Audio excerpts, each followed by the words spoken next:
what's your journey like um, getting into the world of music? Not necessarily what you're doing right now in Hollywood, but just the early days, what got you into music and the path that you've taken to get where you are. Yeah, so I actually started playing guitar in bands in high school. Mostly it was mostly like hardcore punk metal music, and we drifted between I think I was in six different bands. It's that kind of high school thing where you start a band and then you start another band and then Mm-hmm. you keep Yep. transferring over.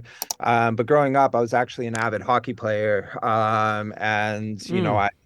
I left to play hockey up in like Washington and Spokane. And I played in like a Canadian league for a year, and I actually really injured myself. I pulled my groin and my hip flexor. I was just skating, and I was skating down the ice. Another person came up, kneed me in my. It was a knee to Eesh. knee collision. My knee came all the way around. I was in bed for like 3 months after that.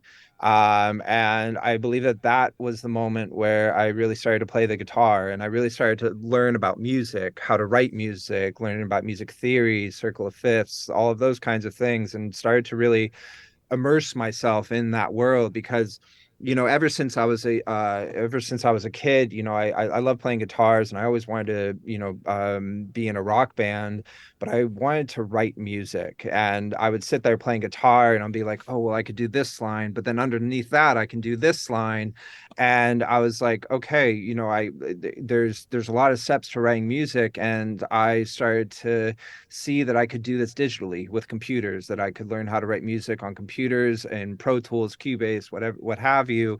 And so after I had injured myself and I'd really immersed myself in this world, I started to look for education to where I could learn how to use computers to write music. Um, so I decided to not go to Berkeley or any one of these schools that would take a degree or take around 4 years to complete, 3 to 4 years. And I found this school called Los Angeles Recording School. Mm. Um, and because a friend had went there, and they mostly specialize in engineering, and on that side of things. But I had a secret passion, or like a secret when I went through it. I was like, well, I want to go through this program to learn how to write music on computers. And it was such a small form of that whole world, that I kind of took that opportunity. And the school offered internship programs with studios, different places around here in Los Angeles. And my guidance counselor called me in once, and he was like, "Okay, so, I know that you want to write music. You don't really want to do engineering stuff, and we have this film composer named Hans Zimmer." And I was like, "Who the hell's Hans Zimmer?"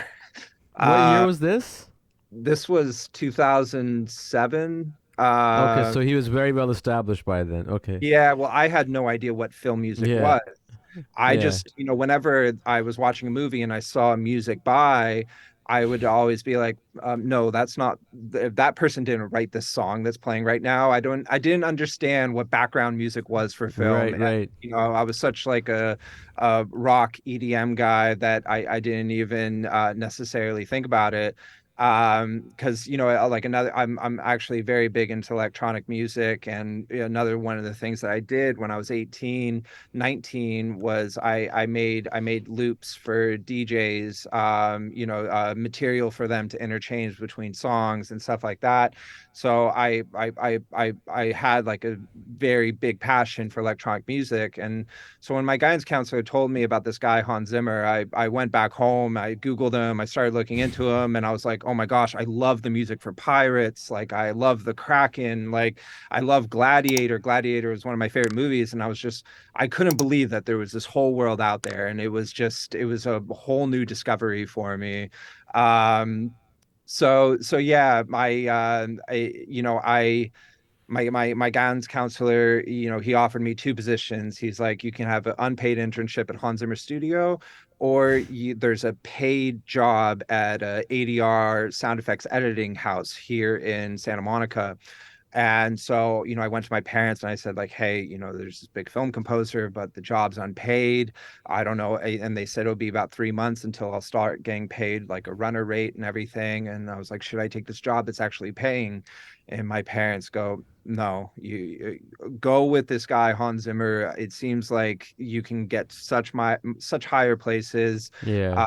And yeah, so I did that. I went home. I worked for my dad on the weekends just to make enough money to get by. And then yeah, I started off as an unpaid internship for about 2.5 months. And then I was a runner for another month. And then I started working with Lauren. And yeah, just I started off as a technical assistant, helping him with any technical issues. And then, he saw that I had an ear for sound design since I started making sounds for him, started to add stuff to some of his pieces. And then I started writing for him. And I kind of did everything all at once. I was, because Lauren wasn't as big back then. So I was his technical assistant, his writer, personal assistant, all of these things. And then Lauren gave me an opportunity with Hans. It was on Dark Knight Rises. Mm. Uh, and he put in a good word to Hans. And he said, hey, this Andrew kid, he may be able to put two notes together, and he may be able to get stuff to sound good. So that was my opportunity. And yeah, the first musical task I ever did for Hans was take his Bane suite, which was in 5/4, and turn it into 4/4. And so yeah, so that kind of started my whole career with Hans. And then I was additional writer for Hans for probably 6 or 7 years. And then yeah, left, started doing some films on my own, and then came back, worked on Top Gun, worked on Dune. And then yeah, kind of where I'm at today. But it really is kind of a big family here at Remote with, it is a bit more of a family. It's not just a working Right. environment. So, it's nice to stay in touch with people and, work on new films, collaborate on new material and everything.